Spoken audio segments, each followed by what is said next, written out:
Today we're going to continue the series on getting finance. What we're actually going to do today is draw on some of that material from the first week in regards to how to make sure that the meeting is level. Not that you've got a dominant mortgage broker, for argument's sake, who's conducting the meeting and you're the subservient little customer, whatever you say, sir, is right. And also want to make sure that you don't go walking in thinking, I am mightier than thou, and you'll just give me the finance because you're just going to be really in for a creaming. It's, once again, as I mentioned, it's a relationship that's equal. So we're going to talk about how to make sure that you get that relationship functional and equal as best as possible. Remember in the first week, we looked at personality types. What was the fun one was called DOPE, dove, owl, peacock, and eagle. And like I said, what an unfortunate name. And we also looked at DISC, which was an option. And we did a fair bit of work on MBTI. What we're going to do now is we're going to use this meeting with your financier as a gentle test. We're going to start getting you to use some of this material. And don't worry, if you fluff it up, it's not going to be an issue. The broker is still going to talk to you and take care of you, so just be relaxed. But what I want you to do is to start using some of these skills in a safe environment so that when you get into the big meetings, like meetings with landlords, the meetings with tenants, the meetings with other real estate agents, and you're starting to negotiate $250,000, $500,000, $1 million worth of contracts, we want you to be in a situation where that's not the first time you start to use some of these more advanced techniques in negotiating. Now, the first area that we looked at in MBTI is if someone was an introvert or an extrovert. It's where they get their energy from, as we remember talking about. Now, an introvert gets their energy from solitude, essentially being a little bit quiet, taking it easy. And they also have the pattern of taking time to think quietly. They don't tend to make rash decisions. Now, when you go into a meeting with your mortgage broker, you may already have starting to get a feel on whether they're an introvert or an extrovert. Quite often people will say, just the sheer amount of energy that they exude would indicate that they are an extrovert. Or they may be a more quiet person who listens. They may be an introvert. And that usually is the case. But as I mentioned, most people would think that I'm actually an extrovert. I'm not, I'm an introvert. It's where I get my energy from. And one of the ways you can find out from mortgage brokers is quite often the meetings will be in the afternoon or at night time. And if you are talking with a mortgage broker, the reason they're usually at night time is because most of their clients work during the day. They've got a job. So they will actually organise for people to come, after hours and meet with them or meet at your round table at the dining room at home. At the end of the day, you'll have a look at this person and you may sense that they're absolutely wired and raring to go, which would indicate that at the end of the day, if you're still wired and raring to go and you're having a meeting, that really is a sign of an extrovert because they get energized by meetings. If it's the stage where, nice person, nice man, nice lady, maybe you're just a little bit tired, obviously may have had a long day, could be an indication. That could indicate that you've got an introvert. Now, it's neither wrong or right with an introvert. What you want to do is just be aware who you're dealing with and just compensate for that if you need to, because you should know whether you're an extrovert or an introvert. Sometimes opposites attract. Look, I love having meetings with extroverts because it means I don't have to say much. Whereas if you are both introverts, then there may not be not much discussion at all. So if you have got a meeting with an introvert and it's at 5 o'clock at night, they're probably pretty flat and busted. So have a couple of questions there that if you are also an introvert, have a couple of questions that you can put forward to them just to keep that conversation going. If they're an extrovert and you're an introvert, just let them talk because they'll wear themselves out eventually, but they'll also offer you a lot of information. Now, one of the things that was always interesting, people say, Peter, you should meet such and such. You really like them. They're just like you. And I'd say the last thing I want is to meet someone who's like me. I mean, I drive myself crazy, let alone, other people. So sometimes it's a case of two bulls in a paddock. And sometimes it's a case of birds of a feather flock together. You can't really tell if you're going to get on with someone who's got some of those similarities in personality. So yeah, that's the joys and wonders of the world. You can't avoid who you pick and who you choose. I mean, just look at our partners. Sometimes you say, I got no idea how that person even bothered talking to me, letting me know how we go, let alone get married and having kids and everything. The second category dealt with how someone takes their information, and we looked in regards to sensing and intuition. Now, a sensing person is one who makes decisions on details, or that they get their information from details and facts and figures, and they do it by using their five senses. So, what have they heard? What have they seen? What have they smelled? That sort of type aspects. Whereas intuition is a little bit more fluffy, if I dare say, but they tend to be more the visionaries. We look in regards to patterns and theories and future possibilities. And I have to admit that it is this criteria on how you take information where I get the biggest disruption with personality types. Because I'm an intuition type person. I spend my whole world in the world of intuition trying to work out, what could we do? What if situations is my classic example. How do we fix this? And I'm quite happy being in the ambivalent sort of foggy world and working through there. But that drives the sensates crazy. And I have to admit that the sensates probably find me just as frustrated because I've seen a few people sort of get quite angry at me at meetings. And that is what I mean by you've got to understand the different types. And if I'm there with a sensate, then I know what they need. They're going to need facts, they're going to need details, they're going to need practical examples. So quite often I'll use analogies, examples, or heaven forbid, our work is a lot of mathematics. So I'll give them profit and loss statements, and that's why I've given you those tools earlier, so that if you've got someone who's a sensate, you can give them some solid data and some solid evidence. That's how they're going to take their information. Why is that important? Because if you're talking with someone who's going to put together a finance application for you, if they don't have the information they need, then it's not going to be good for you. So you have a responsibility to identify, are they a sensate or are they an intuitive?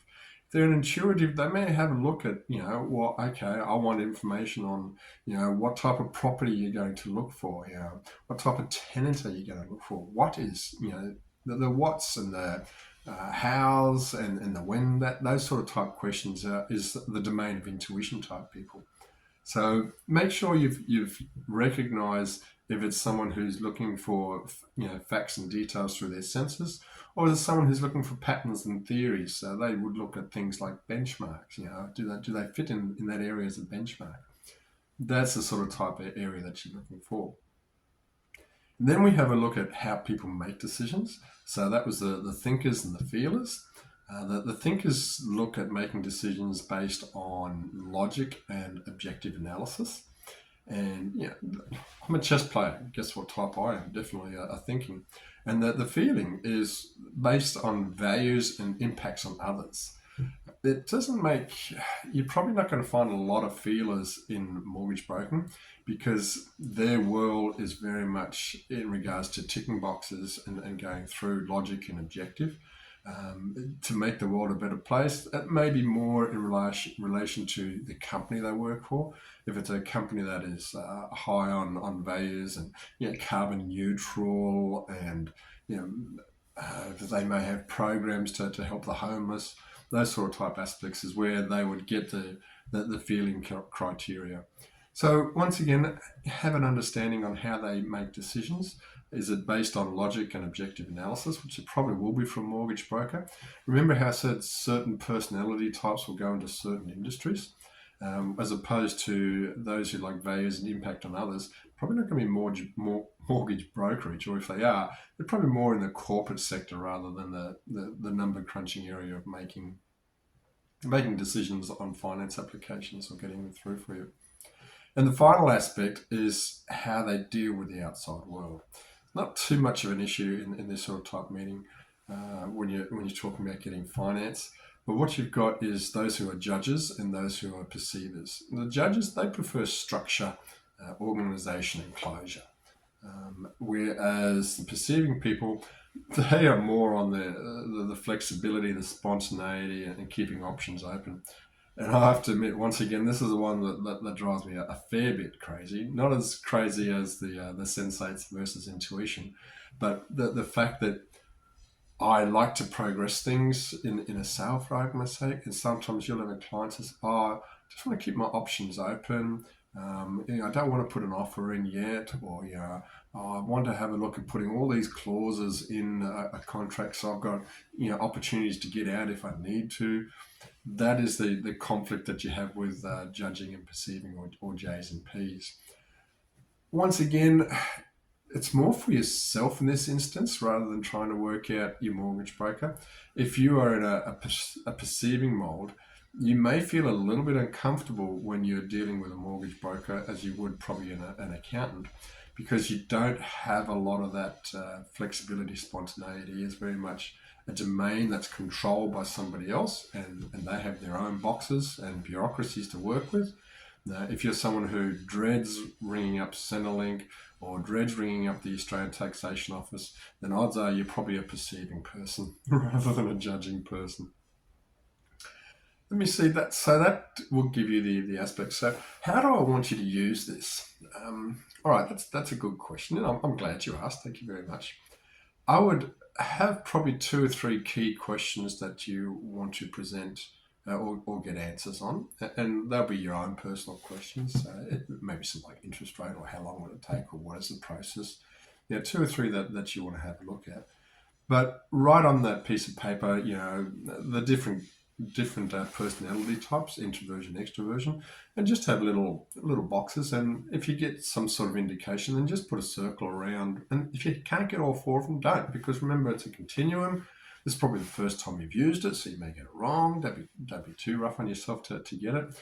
But if you sense that, okay, this person is pretty flat and tired, but they're a deep thinker, and they want to, they can't give me my answer on how much money I can get. They want to go away and think about it. That will tend to indicate they're an introvert. So don't be unsettled by them. It's not that your application is complicated. It's not that they don't want to do it. It's just that their process is they're an introvert. So they're going to process and have a look at some things and then get back to you. Now, remember, what we don't want is, people coming up and saying, "Oh, you need to put a full application in." You don't need that. That's not an introvert. That's someone who's trying to manipulate you to get you locked into the system. So once again, you're going to have to develop that. And like I said, this is a good example of, a safe environment. And have a go at talking with your kids, or some of your some of your cohorts at work. You'll start to recognize them in a whole different light when you start to work out which categories they are in the personality types. You may even find some of the ones that you struggle with before. Suddenly say, "Oh, they're a feeler and I'm actually a thinker." That's why we really struggle sometimes, and we lock horns. These are life skills. These aren't just skills that I'm teaching you to buy your first commercial property. These are life skills that I'm teaching you. All right, so that gives us a situation to get you prepared in a different way for your meeting. Having a think of, what type of personality type they are, what type of personality type you are, because that will then give you an indication of when you may start to, rub each other the wrong way. And that's not necessarily a bad thing. If everyone was the same, then nothing gets changed and nothing gets done. Everyone just pats each other on the back. Nothing worse than working with everybody like yourself. Like I said, I hate meeting people like me. I remember one of my guys at church, people said, "Oh, you're going to meet such and such. You're going to meet such and such." And I got told so many times, you're going to meet, he's just like you. And sure enough, we just didn't rub each other up the wrong way, but we were never going to invite each other to our respective birthday parties. It's just a matter of how personalities go. But I want you to use these skills so that you get a better result, not only in your commercial properties world, but in your relationships with life, in your work, in your sporting endeavors, on raising your children, on having relationships with your family. When you start to understand a little bit of the makeup of people, your strength increases in people skills. And those who may notoriously be low on emotional intelligence, this is fantastic material for you to learn and develop and use in a safe environment. And I do mean use it and test it.